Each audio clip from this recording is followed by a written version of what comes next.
महात्मा विदुर एक बात कहते हैं सज्जनों, अष्टो गुणा पुरुषम दीपयन्ति प्रज्ञा च कौल्यम दमः श्रुतम च पराक्रमश्च बहुभाषिता च दानम यथा शक्ति कृतज्ञता च।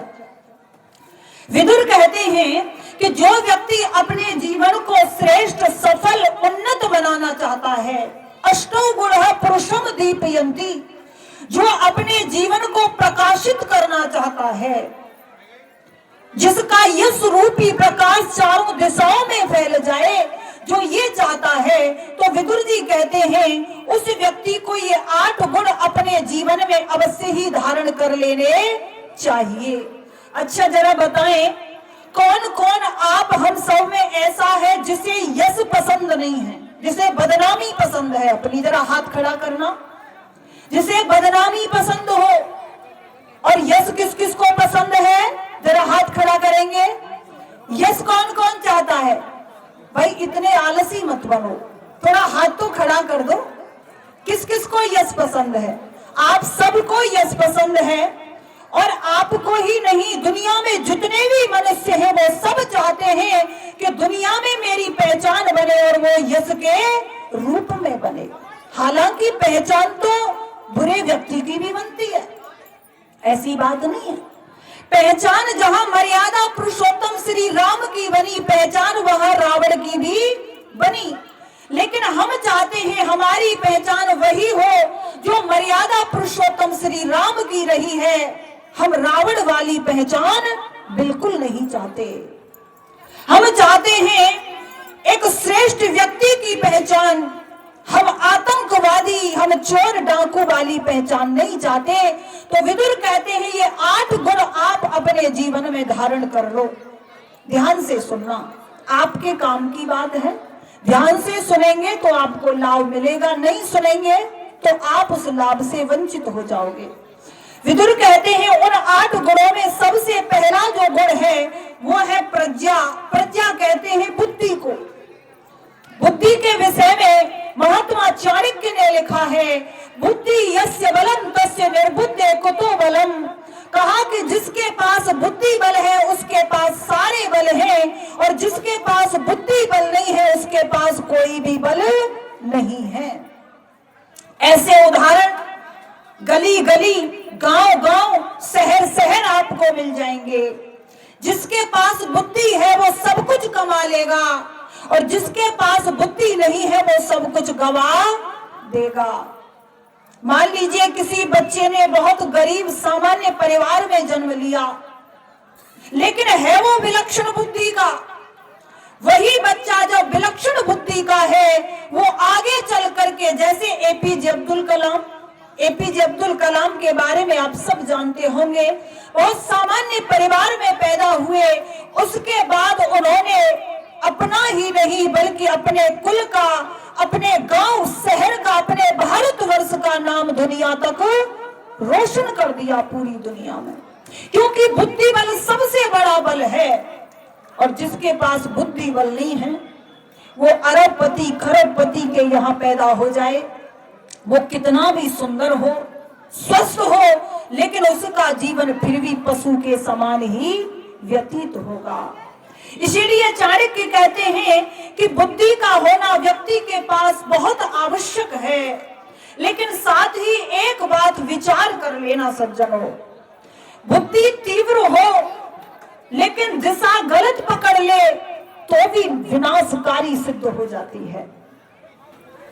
बड़े बड़े डाकू लोग, बड़े बड़े चोर, आतंकवादी, ये जो घटनाओं को अंजाम देते हैं ये बिना बुद्धि के नहीं देते। बहुत सुरक्षा व्यवस्था होने के बावजूद जहां आतंकवादी को बम विस्फोट करना है वहां कर देता है, क्योंकि बुद्धि है उसके पास, तभी तो।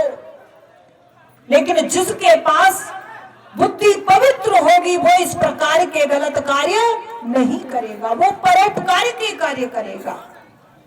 तो हम चाहते हैं कि हमारी बुद्धि कल्याणमयी मार्ग पर चले। यहाँ पर सम्मानीय भरत मुनि जी ने ये जो कार्यक्रम आयोजित किया है, यहाँ पर प्रातः काल हवन होता है, यज्ञ, जिसको ऋषियों की भाषा में यज्ञ कहा जाता है, अग्निहोत्र भी कहा जाता है।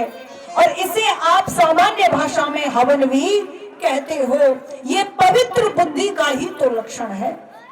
यहाँ पर सत्संग का आयोजन किया है, संतों का संग, श्रेष्ठ व्यक्तियों का संगम हो रहा है।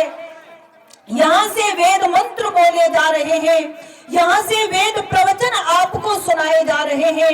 ये सब पवित्र बुद्धि का चमत्कार है।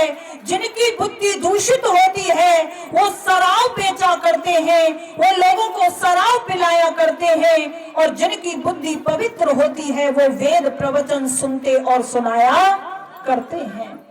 इसीलिए आओ परमपिता परमात्मा से यदि आप भी अपने इस जीवन को सफल चाहते हो, और दूषित बुद्धि वाला एक जन्म को ही नहीं बिगाड़ता बल्कि कई जन्म बिगाड़ देता है, बर्बाद कर देता है। गलत मार्ग पर चल करके हम चाहते हैं कि हमारे जन्म जन्मांतर सफल हो जाएं। तो सज्जनों, उसके लिए परमात्मा से गायत्री मंत्र में इसीलिए कहा है, धियो यो नः प्रचोदयात्। हे प्रभु, आप हमारी बुद्धि को सन्मार्ग पर प्रेरित करो, सन्मार्ग पर प्रेरित। क्योंकि शास्त्रों में कहा गया है, धर्म अर्थ काम मोक्षाणाम यस्य को अपि न विद्यते जन्म जन्मानि मृत्युरम मृत्युशम मरणम तस्य केवलम। कहा है कि जो व्यक्ति मनुष्य शरीर प्राप्त करके भी पवित्र मार्ग पर नहीं चल रहा, जो श्री राम का अनुसरण नहीं कर रहा, जो श्री कृष्ण का अनुकरण नहीं कर रहा, जो वेद से प्रेम नहीं कर रहा, जो परोपकार के हवन आदि से प्रेम नहीं कर रहा, वो इस दुनिया में बार बार जन्म लेगा मरने के लिए, और बार बार मरेगा फिर से जन्म लेने के लिए। जन्म और मृत्यु रूपी इस बंधन में वो यूं ही फंसा रहेगा। जैसे चाकी के दो पाट होते हैं, पाटों के बीच में जैसे दाना पिसता है, वैसे पापी जन्म और मृत्यु के बीच में पिसते ही रहते हैं।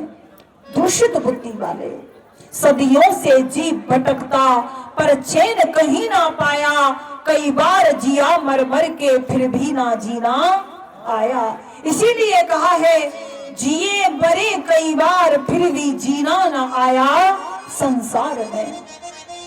हमें पशुओं से कुछ अलग करना है। अपना पेट हम भर रहे हैं, पशु भी भर लेते हैं।